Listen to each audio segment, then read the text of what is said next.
자, 수험생 여러분 안녕하세요. 이제 우리 교재 상하권 거의 1000페이지에 해당하는 아주 많은 여정을 우리가 왔는데 마지막 단원이죠. 제2장 국어문화 혹은 생활능력에 해당되는 겁니다.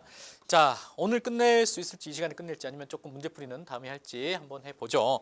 자, 첫 번째 358페이지를 보세요. 358페이지 보시면 언어와 사고에서 언어의 일반적인 성격이 특정이 나와 있는데 이 장에서는 뭐 이런 일반적인 특성보다도 이 생활 국어에서 실생활에서 사용하는 그런 용어들에 대해서 우리가 익혀두는 게 좋습니다. 그래서 여기는 우리가 전에 한번 선생님이 다룬 기억이 있어요. 학원 앞부분쯤에서 우리가 했기 때문에 간단하게 그냥 무슨 성이 있었나요?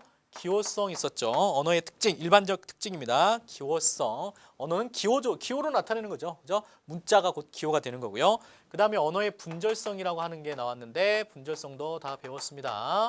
자, 우리는 어떠한 사물에 대해서 끊어서 생각을 하려고 한다. 이런 거죠. 무지개가 7가지 색깔, 빨주노초 파남보라고 어렸을 때부터 우리는 언어를 통해서 알고 있어요. 따라서 무지개를 보면은 7개를 막 구분하려고 그래. 그런데 그 빨간색과 주황색 사이에도 미묘한 그 색깔이 있죠. 혼합된 색깔이. 그런데 우리는 그걸 분절해서 생각을 한다. 언어는 분절성을 지닌다. 그 다음 자의성이라고 하는 성질 기억나시나요? 자의성. 뜻과 표현 사이에서는 아무런 인과관계가 없다. 이런 거였죠. 그래서 뒤에 문제에서도 정답이 4번 자의성이 나왔네요. 자, 그 다음 네 번째 특징은 사회성이 있었습니다. 사회성은 언어라고 하는 것은 어느 한 개인의 소유물이 아니기 때문에 우리가 언어는 상대방과 다른 사람과 커뮤니케이션을 하기 위해서, 의사소통을 하기 위해서 사용하는 수단이잖아요. 따라서 사회의 전체 사람들, 그 언어를 사용하는 사람들을 우리는 언중이라고 했는데 그 언중들 전체가 공유하는 하나의 약속이다 그랬습니다. 그래서 한 사람이 바꿀 수 없다. 이걸 피자라고 바꾼다? 안 된다는 거죠. 그죠? 분필입니다. 분필로 혼자서 피자라고 부르면 안 된다. 이런 게 사회성이에요. 자, 그 다음에 역사성이 있습니다. 역사성 했던 기억나죠? 지금까지 쭉 선생님 수업을 잘 들은 친구들은 이거 뭐 어렵지 않습니다. 역사성은 신생, 성장, 소멸 이 세 가지 특징이 있다고 그랬죠. 그래서 탄생하고 성장했다가 유행했다가 언젠가는 사라진다. 이게 역사성이었습니다. 뭐 6번은 이제 있으나 마나 한데 창조성이다. 신조어를 우리가 계속해서 만들어내고 있습니다. 세상이 이제 계속 바뀌면서 없던 말들, 새로운 말들이 막 생겨나죠. 그런 것을 창조성이다 이런 얘기를 해요. 그리고 7번째로는 법칙성. 자, 법칙성은 우리가 어법 시간에 배웠던 것들이 있죠. 문법적, 그래머적인 측면 그런 것들이 언어의 특징이네요. 그래서 일반적인 언어의 일반적인 특성을 갖다가 한번 정리를 해봤습니다. 7가지는 이미 알고 있는 걸. 자, 뒤에 이제 언어와 사고가 있는데요. 언어 우위론적 관점이 있고 사고 우위론적 관점이 있습니다. 이건 언어가 먼저 있고 그 다음에 그 언어에 따라 생각을 하느냐, 아니면 사고가 먼저 사고가 있고 그 다음에 언어를 그걸로 표현을 해내느냐. 어떤 것이 맞다 틀리다 볼 수가 없습니다. 그래서 이 언어가 먼저냐 사고가 먼저냐에 대한 이러한 견해는 언어학자들이 그동안 끊임없이 고민을 해온 화두 중에 하나입니다. 그래서 이게 뭐 어떤 게 먼저다, 어떤 게 나중이다 이렇게 아직은 결정이 안 된 것이므로 어떤 것이 이제 언어를 중심적으로 보는 현상인지, 어떤 게 사고가 먼저다 이렇게 보는 현상인지 이것만 잘 구분하시면 되겠습니다. 한번 쭉 읽어보시고요. 오케이. 자, 그 다음에 361페이지로 가시면 국어와 우리 민족의 사고가 나와 있습니다. 이게 이제 언어 전반적인 특징을 이야기를 했다면 여기서 이제 좀 더 구체적으로 우리 국어의 특징을 한번 살펴보자 그러면서 정리가 되어 있어요. 우리 국어의 특징을 정리를 한번 해보자. 일반적인 다른 언어를 총칭하는 그런 특징과 우리말만이 가지는 특징은 뭐가 있는가 이런 걸 한번 정리를 했는데 이 부분은 조금 중요합니다. 왜냐하면 KBS 한국어 인증능력 시험이므로 여기에 대한 특징들이 많이 언급이 되겠죠. 자, 한번 정리를 해보죠.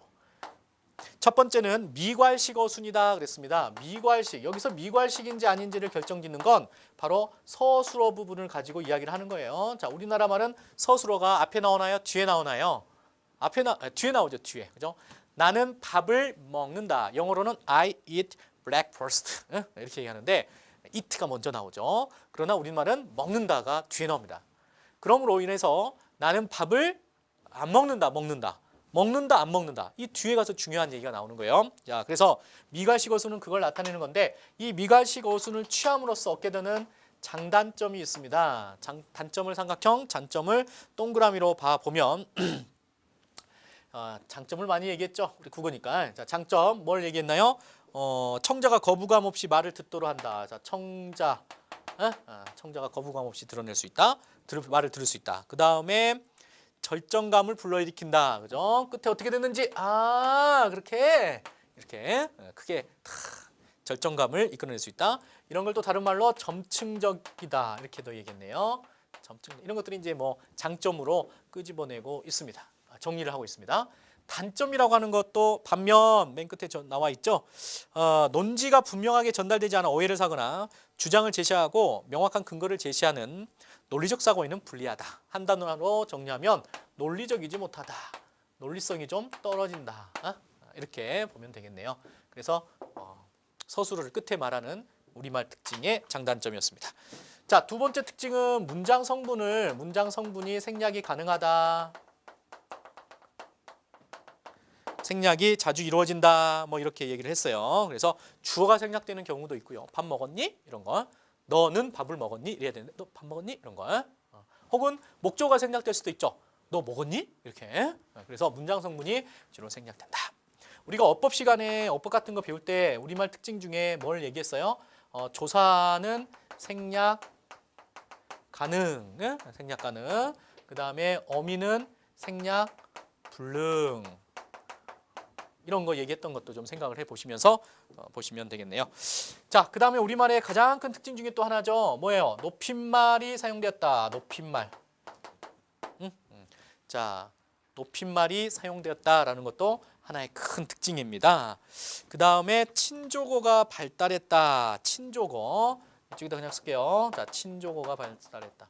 뒤에 쫙 배울 텐데 친조어는 이제 우리 친인척들, 친인척, 오빠, 뭐 언니, 삼촌, 고모 이런 말들, 그런 말들이 유독 많이 발전을 했다. 왜냐하면 우리는 옛날부터 농촌 공동체 사회에서 많이 이렇게 마을 단위로 공동체, 시족 중심으로 살아왔죠. 그래서 친조어가 많이 발달한 특징이 있습니다.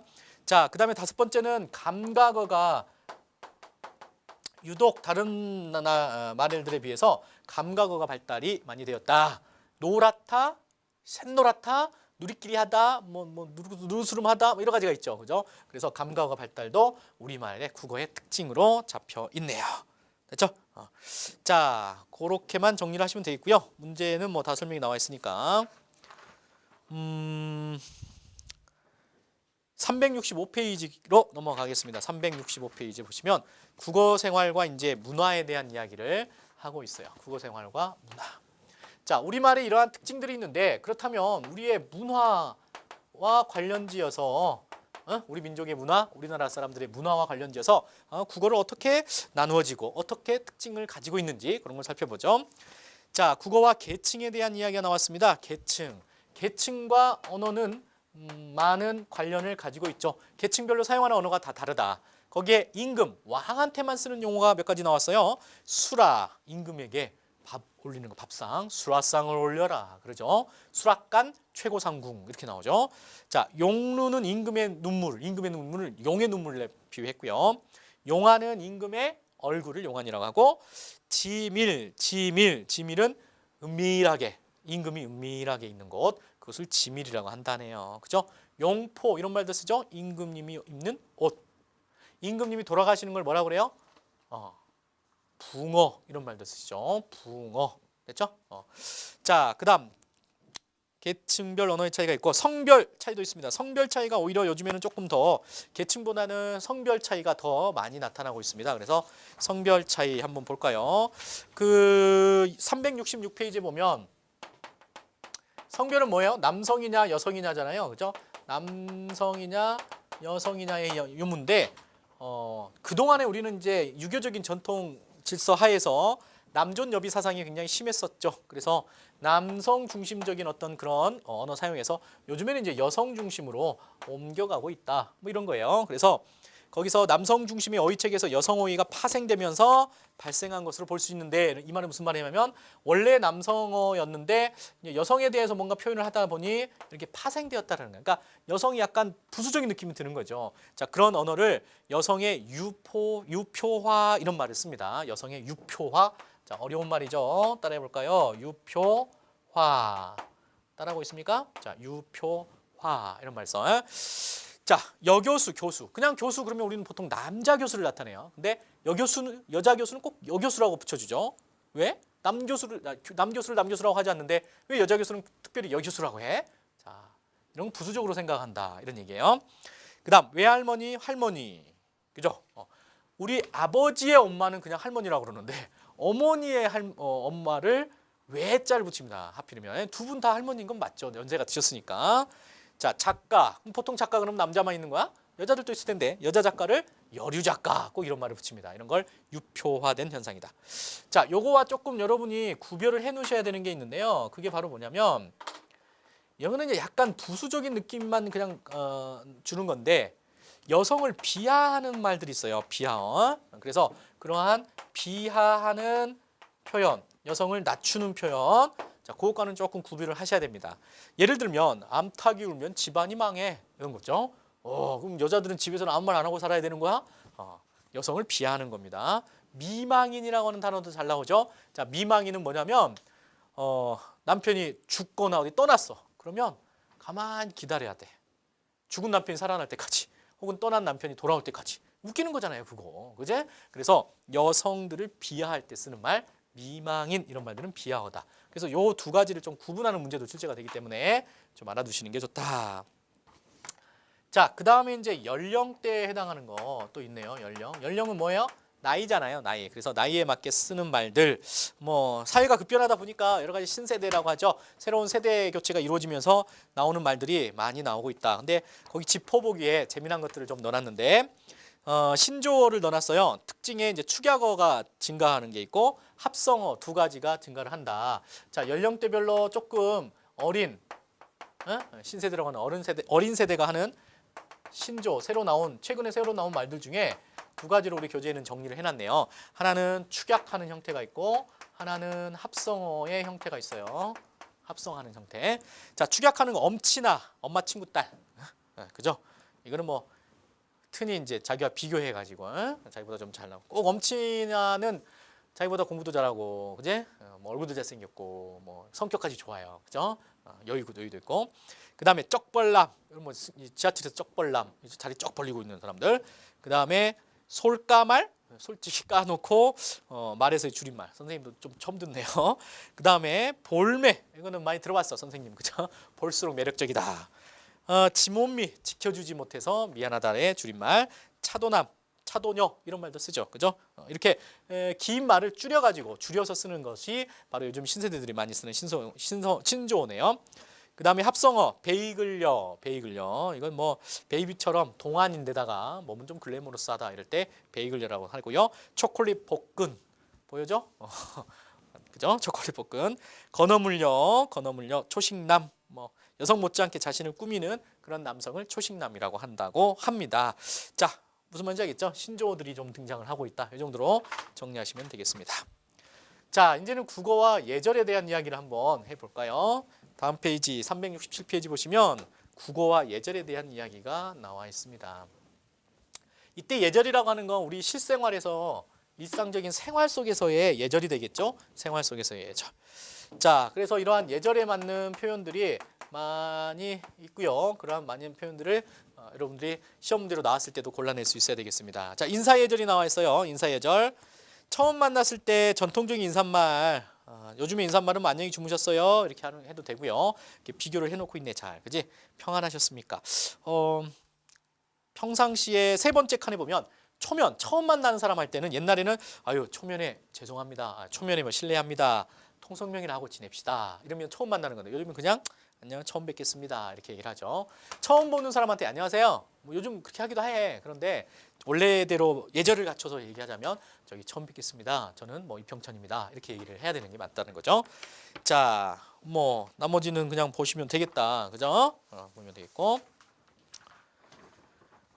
손님을 맞이할 때, 경사가 났을 때, 경사 났을 때 좀 설명이 필요하겠네요. 여러분 혼자 보기가 좀 어렵네.